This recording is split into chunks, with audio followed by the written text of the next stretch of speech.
જય માતાજી, કેમ છો? જુઓ કેવું સરસ વાતાવરણ છે। સવારના 6 વાગ્યા છે અને હવે છોકરાઓ માટે ટિફિન બનાવું છું। તો ટિફિનમાં વઘારેલી ઈડલી અને ફ્રૂટ્સ આપ્યા છે।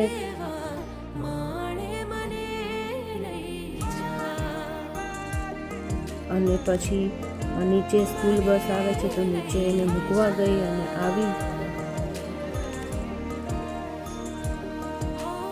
આવીને મારા હસબન્ડ માટે નાસ્તો તૈયાર કર્યો અને પછી એ ઓફિસે ગયા અને પછી મેં મારી માટે બધો નાસ્તો તૈયાર કર્યો।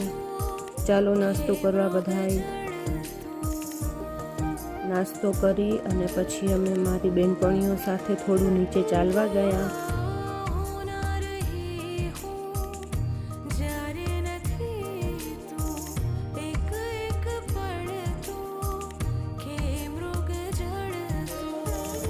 જુઓ કેવા સરસ